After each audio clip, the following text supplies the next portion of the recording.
একের পর এক আগ্নেয়াস্ত্র উদ্ধার হয়েছে। একদিকে যেমন বাসন্তী হাইওয়ের কাছে সরবেরিয়া বাজারের কুমিরখালীতে অভিযান চলছে বেঙ্গল এসটিএফ এর, সেই সঙ্গে সন্দেশখালীরও ছবি আপনাদের দেখাচ্ছি। সন্দেশখালীর তৃণমূল নেতা রবীন দাস এবং তার ভাই গোপাল দাসের বাড়িতে পৌঁছে গিয়েছে বেঙ্গল এসটিএফ এর টিম। পুকুরে তল্লাশি চলছে, যেমনটা আমাদের প্রতিনিধি জানালেন। এখনো পর্যন্ত 17টি আগ্নেয়াস্ত্রের হদিশ মিলেছে, সেই সঙ্গে প্রচুর গুলিও উদ্ধার হয়েছে। কে বা কারা এখানে এই আগ্নেয়াস্ত্র মজুত করলো তা জানতেই কিন্তু তল্লাশি অভিযান চলছে, তদন্ত চলছে। একদিকে 17টিরও বেশি আগ্নেয়াস্ত্র উদ্ধার হয়েছে, পুকুরে তল্লাশি অভিযান এখনো চলছে। আরো একবার চলে যাব আমাদের প্রতিনিধি ময়ূক ঠাকুর চক্রবর্তীর কাছে। ময়ূক, দেখো, আমি যেমনটা তোমায় জানাচ্ছিলাম যে দেখো, গতকাল শওকত মোল্লাকে কামালগাজী থেকে গ্রেফতার করে এনআইএ। তাকে বিজয়গঞ্জ বাজার এরিয়ার একটা ব্লাস্ট কেসে তাকে অ্যারেস্ট করা হয়। সে অ্যাবসকন্ডিং অবস্থায় ছিল, পলাতক অবস্থায় ছিল।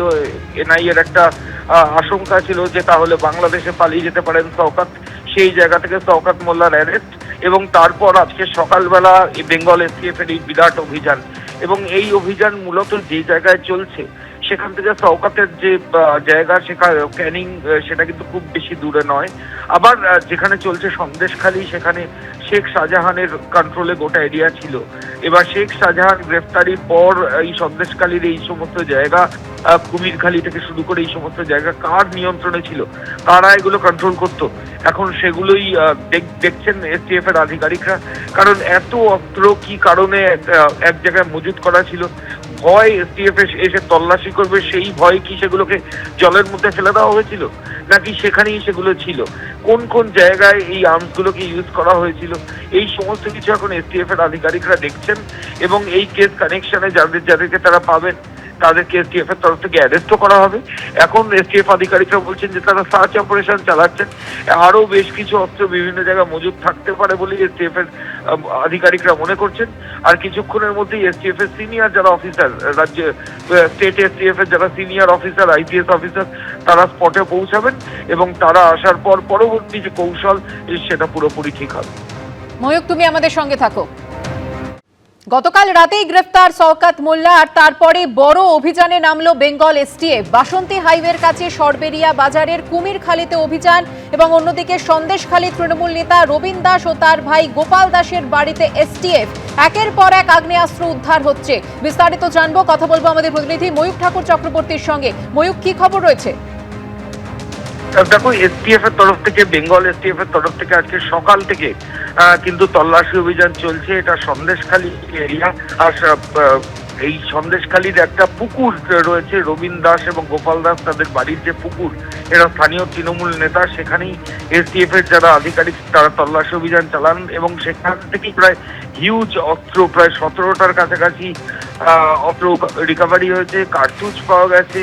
কি উদ্দেশ্যে এগুলোকে এখানে মজুত করে রাখা হয়েছিল বা পুকুরের মধ্যে ফেলে রাখা হয়েছিল সেগুলো এখনো পর্যন্ত পুরোপুরি স্পষ্ট নয়।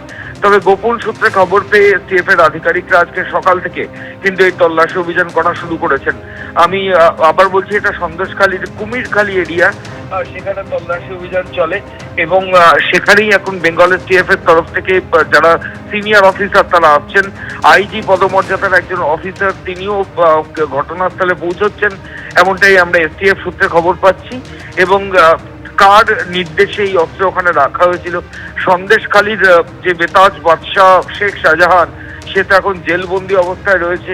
তাহলে সে যখন সক্রিয় ছিল তখন কি তার নির্দেশে অস্ত্রগুলো রাখা হয়েছিল, নাকি শাহজাহানের পর সমান্তরাল ভাবে অন্য কেউ এই সন্দেশখালীতে আধিপত্য বিস্তার করেছিল, যার নেতৃত্বে এই অস্ত্রগুলো রাজনৈতিক হিংসার সময় ব্যবহার করা হতো?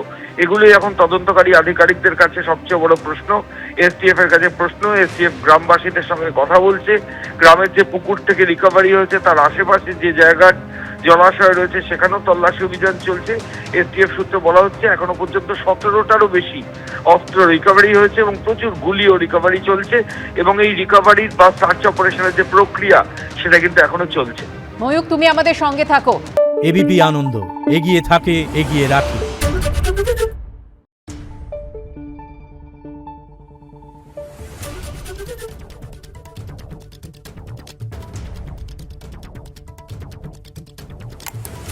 Thank you.